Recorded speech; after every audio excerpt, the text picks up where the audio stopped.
This is a very, very brief summary of the Unabomber's manifesto, which is 100 pages in a paperback. That's the manifesto, okay? So it's quite thick. That's 100 paperback pages. And he says it's already too short. So he considers he's got a big argument, and I think he has. I don't think he's infallible, and I don't think he's a saint, but I do think he's interesting, and I do think he's got a point. Let's just read the very, very brief summary. Modern society, this is 2 paragraphs from the bottom of page 1 of this letter. Modern society is destroying human dignity and freedom by its industrial technology. Machines are dehumanizing.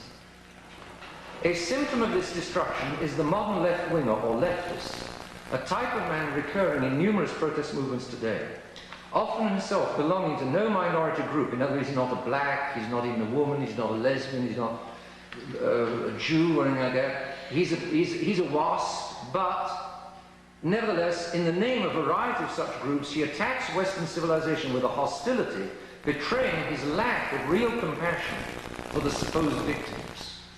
In other words, your leftist pretends to be sympathizing with Jews and blacks or homosexuals or whatever, and he's not really. These things are all an instrument to get at Western civilization. Why does he want to get at Western civilization? The Unabomber doesn't know. You and I know. Because Western civilization betrayed God a long way back up here. And what the Unabomber in paragraph 1 is in fact observing, he doesn't understand, because he's not the faith. He doesn't understand what's going on, but what he's in fact observing is the globe turning against people. In other words, baby seals hug a tree of the ozone layer, being used, actually it's still the blacks and the Jews being used, or the handicapped, or all of these, the minority groups are being used as a lever to destroy what still remains of Christian civilization. Because your leftist says this layer is no good, and he's right, to quite an extent, because this layer is a long way down from the Catholic Church, and it represents several betrayals that have already taken place. So your leftist is attacking, well, what is he attacking in the name of? He can't attack in the name of the king, because that's tyranny. He can't attack in the name of the aristocracy, because that's elitism. He can't attack in the name of the middle class, because that's capitalism. So he's got to attack in the name of trees, baby seals, and those, and your blacks and Jews. So he's right down here. That's what your leftist is in fact doing. The Unabomber can't see that. But he doesn't belong to a minority group, but your leftist, says Kaczynski, goes through this false association with minority groups as a means of getting back at, quote-unquote, Western civilization. And he does it with a hostility which betrays that he's not really interested or sympathetic with blacks, Jews, and homosexuals. He really wants to destroy what remains of Western civilization. Nor can his revolt be so real against society when he wishes to integrate them into it. That's another thing. The man's smart.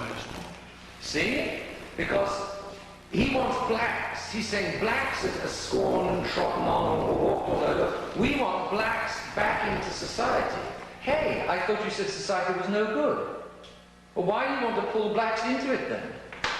So he's picking up the contradiction which there are in these left-wingers. He's saying leftists are junk. He's right. And he says that's a symptom. Leftists are then a major, the malady of leftism is a symptom of the sickness of modern society. And he's going to blame the sickness of modern society on industrial technology. In truth, point 2, the industrial technological system, IT, or IT for short, makes it so easy for men to satisfy their basic needs of food, clothing, and shelter that man's equally natural need to attain some goal by serious effort on his own part remains widely frustrated. He's right again. In the old days, you didn't have kids wandering all over the streets and getting frustrated and drive-by shooting and visiting rotten cinemas and getting You didn't have that in the old days. Because the boys had to work on the land, because if they didn't work on the land, then their mother would starve in February or March. The hard grind and discipline of farm work meant the boys just didn't get mixed up, and the girls didn't get mixed up either. The girls had no washing machines, so they had to stay home and make the farmhouse turn, wash all the men's clothes when the men were out working all day in the fields. Therefore, there was an interaction and a necessity and a harsh grind of life which stopped them getting all out of shape.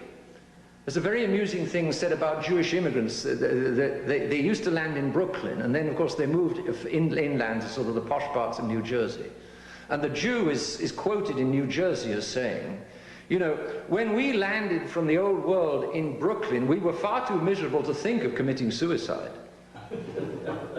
That's it. But now that we're rich and idle and leisured in New Jersey, and we've got beautiful homes, we all think of committing suicide. As long as we were miserable, we were quite happy. Now that we're completely happy, we're all miserable. That's it. That's it. And that's what the Unabomber is saying. He's saying that a man doesn't only need food and clothing and so on. He also needs to do something with purpose in his life, to feel that he's got a contribution to make, to feel that what he's doing counts. And that what he's doing counts tends to be destroyed by the huge combine harvesters, which with a jaw as wide as this room, go through one field in a few hours and feed the whole village for the whole winter. There's a trade-off for these magnificent machines. And it's all very well having a magnificent combine harvester which will feed the village for the whole winter in a few hours, but the trade-off is that the boys are going to be, you're going to create welfare bums. If you didn't have huge harvesters, you couldn't have welfare bums, because the welfare bums would all be out picking cotton. They'd have to be, because they have to make a living and put food on the table. So the trade-off of these huge machines is a leisure which a lot of people don't know how to use, and actually the destruction of a lot of people's sense of their own value. Because I don't have to work for my living. I do green stamps and welfare, it's all done for me. Well, it's not only that they mustn't work, but they cannot work for a living because they're not charged. There's a book out recently. He says the same thing. Also, family, or any such small-scale loyalty natural to man, and he means then the local village.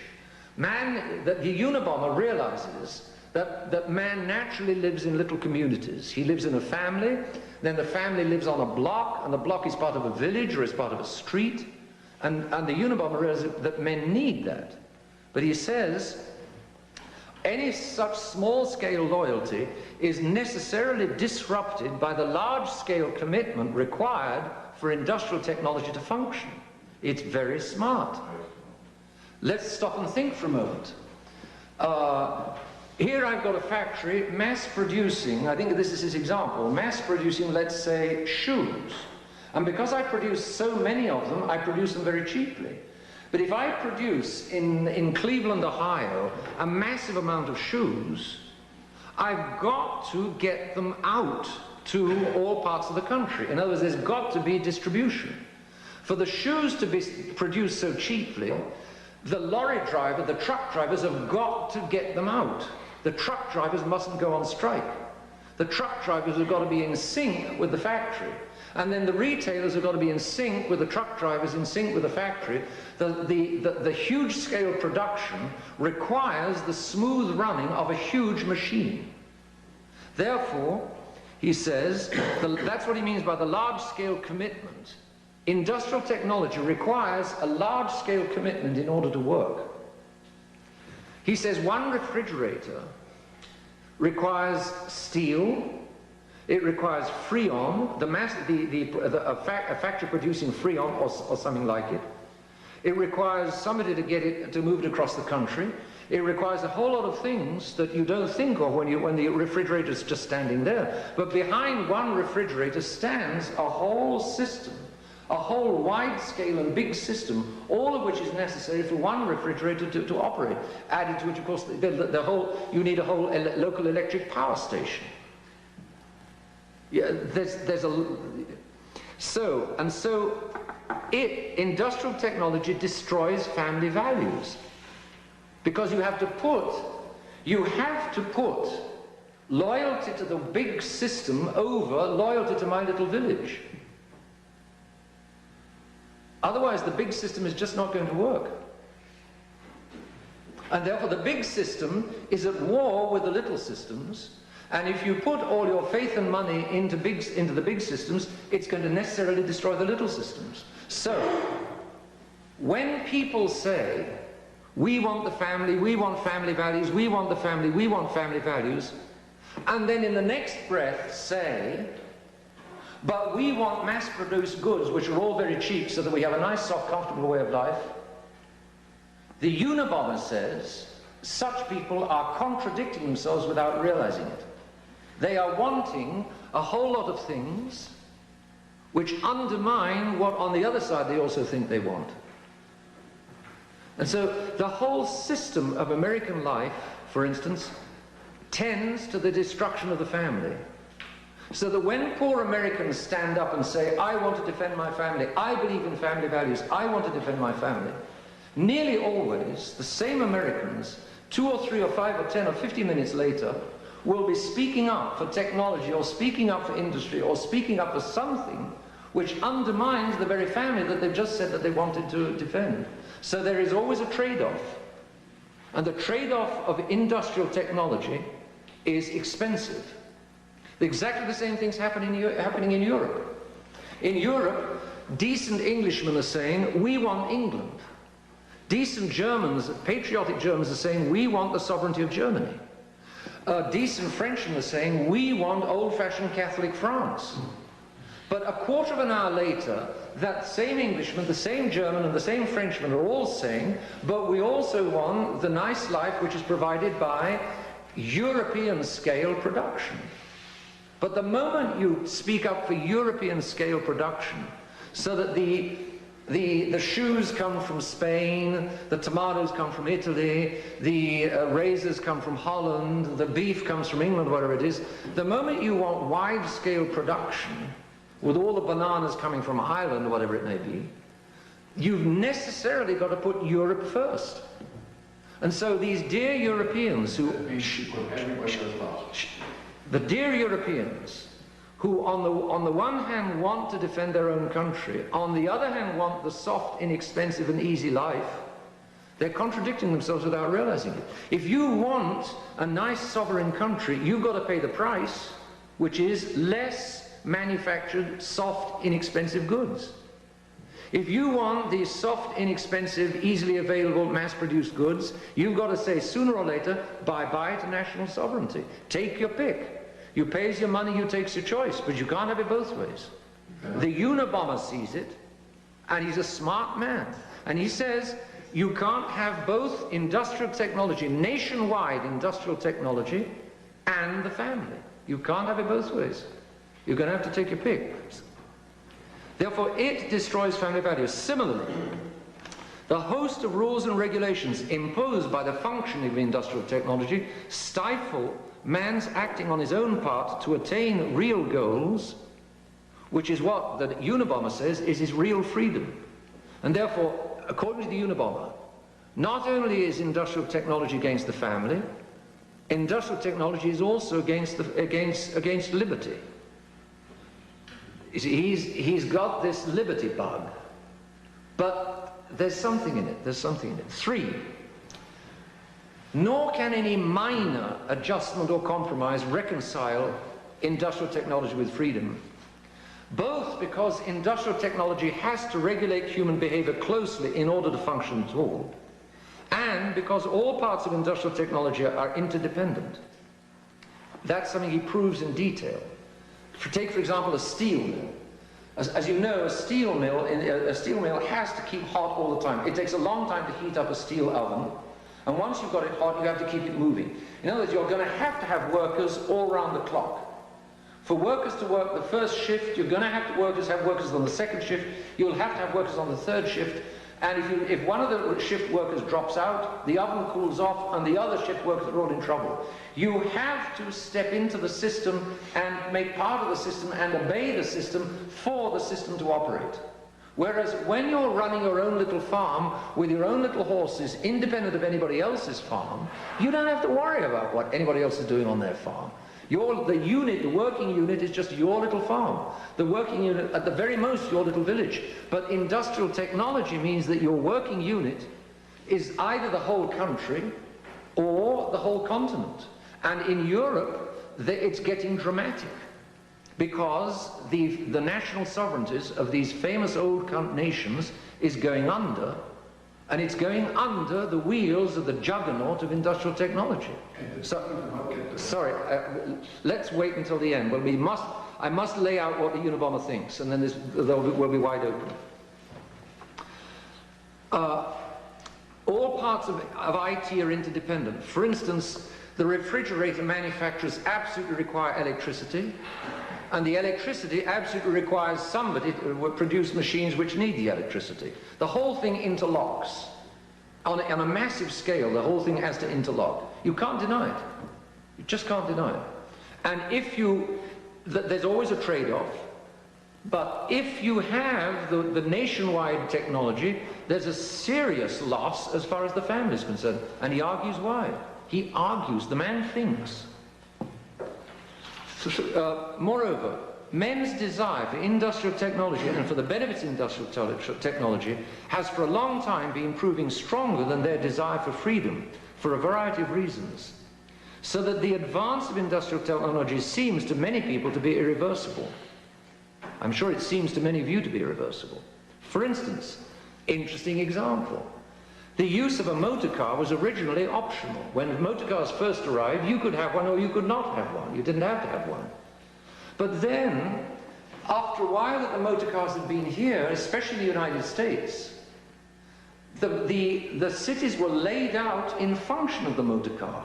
The suburbs immediately began spreading out much wider, and in order to go to the shops, you need a motor car. In the old-fashioned towns and villages, like in New England, you can walk to the shops, or the houses you could walk to the shops, but no longer. Today the mall is 5 or 10 minutes away in a motor car, and everybody thinks nothing of jumping into the motor car and driving to the mall to buy. But you need a motor car to get to the mall. Sometimes they often don't even have pavements or walkways any longer to get from the suburbs or the homes to the shopping malls. And if you walk from your home to the shopping mall, the police car comes by to ask what you're doing, because you're a strange creature if you're still on your 2 feet. In other words, originally the use of a motor car was optional, but the motor car, the very motor car, so changed the layout of cities that now you have to have a motor car. Therefore, he argues, industrial technology will be stopped by no small-scale reform, but only wholesale revolution. So he's wanting another revolution to break up the industrial technology establishment. Admit, the man's got some brains. 4. The clash between industrial technology and human freedom is highlighted by industrial technology's present pursuit of ways to tame wild behavior. For instance, the control of schooling, the control of parenting, drugs. What's the famous one that they're giving to kids? Begins with an R, Ritonol or something. Ritalin. Psychotherapy, neurology, genetics. Eventually, it's just around the corner, brain engineering. These are all forms of manipulation by which industrial technology will, if it can, re-engineer the very nature of man in order to fit industrial technology.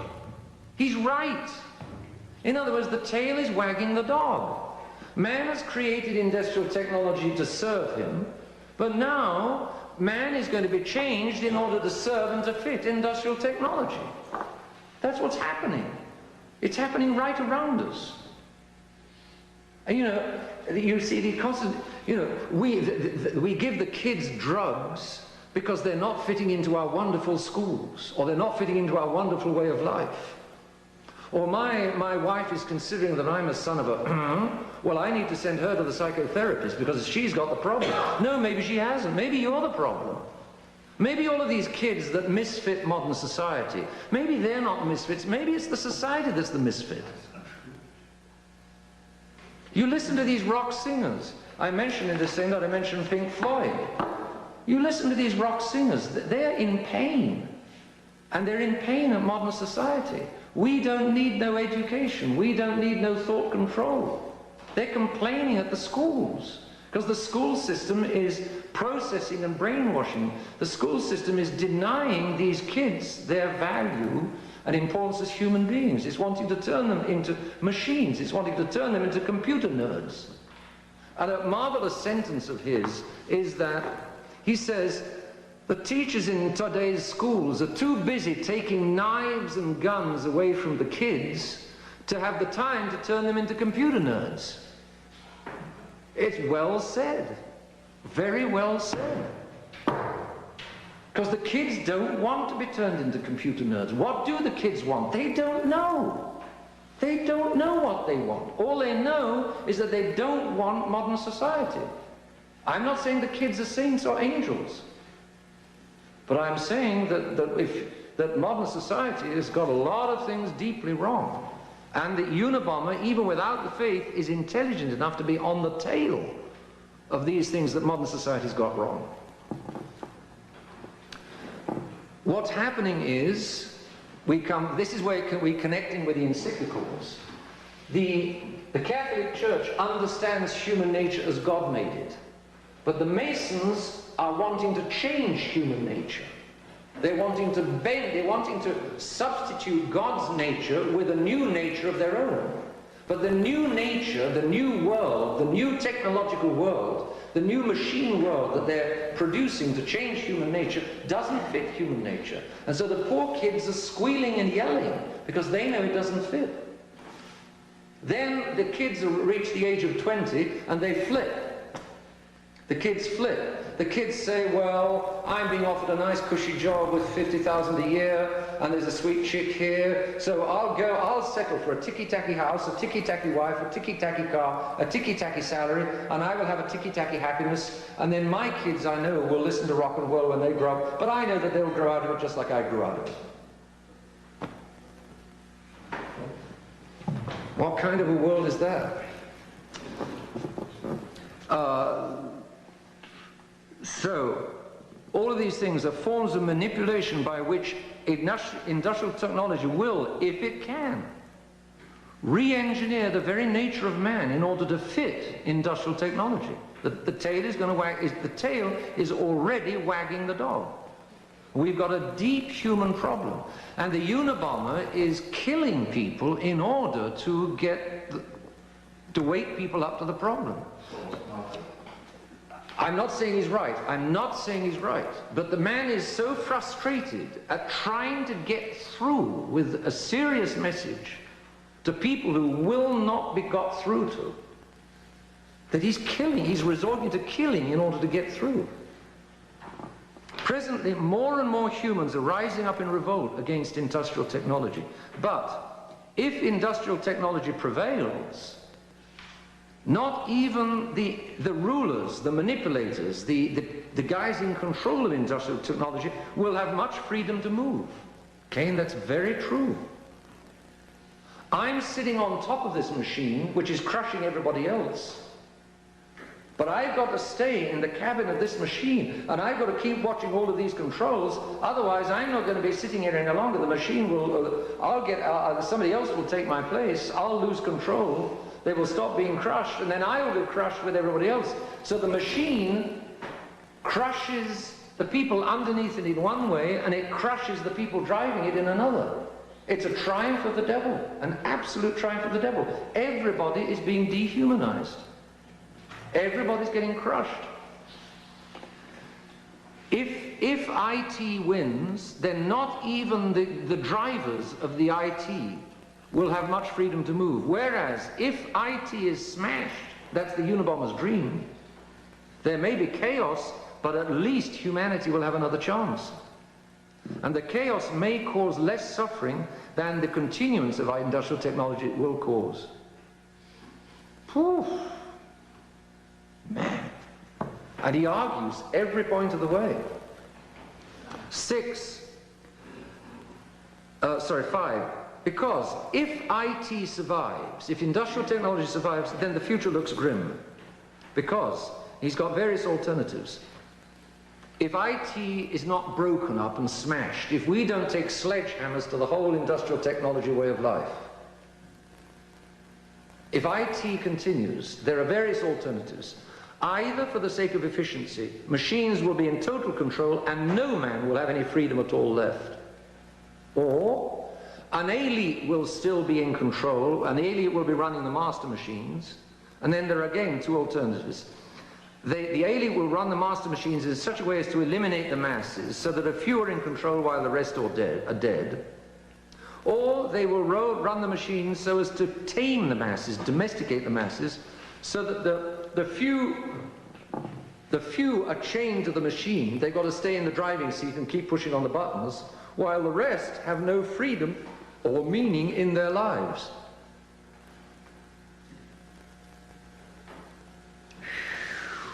If IT survives, whichever way, man will have to be re-engineered beyond all recognition. In other words, it's either IT or man. Take your pick.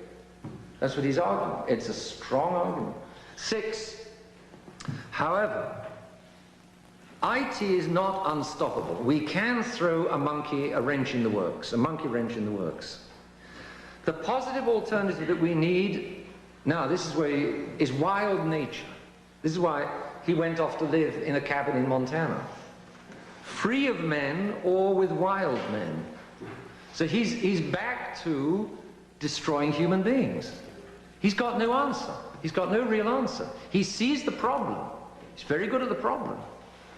But without the faith, he's got no idea of how to put it together again or how to get out of it. So his answer is logical.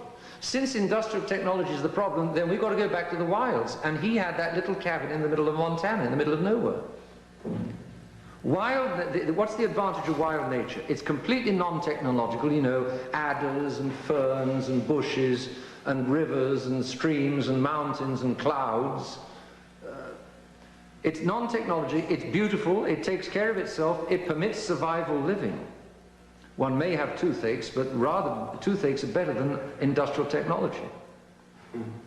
The means of overthrowing IT are a revolution which will be not merely political, but economic, technological, and worldwide, because IT cannot be overthrown piecemeal. So he's dreaming of a massive worldwide uprising against the machine.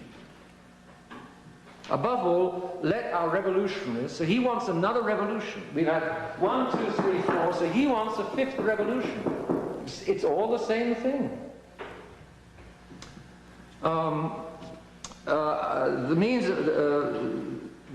Because IT cannot be overthrown piecemeal. Above all, let our revolutionists have the one clear goal: IT must go, IT must go, IT must go. All means to achieve that goal can then be pragmatically adjusted. And he talks like Lenin, you know, he talks like a communist. And he says, we need a revolution, and the revolutionists need to fix on the goal and then adapt all the means. That's exactly what Lenin used to say. 7, finally. Let our revolutionists not mix with leftists who are as anti-individualist as IT is. And so the leftists will only oppose IT in order then to use it against everybody else. He knows leftists inside out. So he hates industrial technology, and then he hates leftists, and he wants to go back to wild nature. It's just another non-solution, in fact. But he's right, as so often, all the way down. He's right about the defects of the previous establishment. Henry VIII was wrong, because Henry VIII was attacking the Catholic Church. But all of the others are more or less right in what they're attacking. Also, leftists habitually collaborate in revolutions with non-leftists only to double-cross them later. Leftism is totalitarian by nature. In fact, it is a substitute religion, the need to believe in which will make even decent followers condone the most indecent crimes from their leaders. And so he started with the delinquency of leftism, and he finishes with the delinquency of leftism. So he knows that leftism is no answer. He's protesting against leftism. He's protesting against the socialists of FDR, the welfare socialists of FDR, and their welfare state, their industrial technological welfare state. And he's another stage down. Poor fellow, if only he could, you know, get back to the faith. Well, all right, now, what would anybody... That's a very brief summary of what the Unabomber says.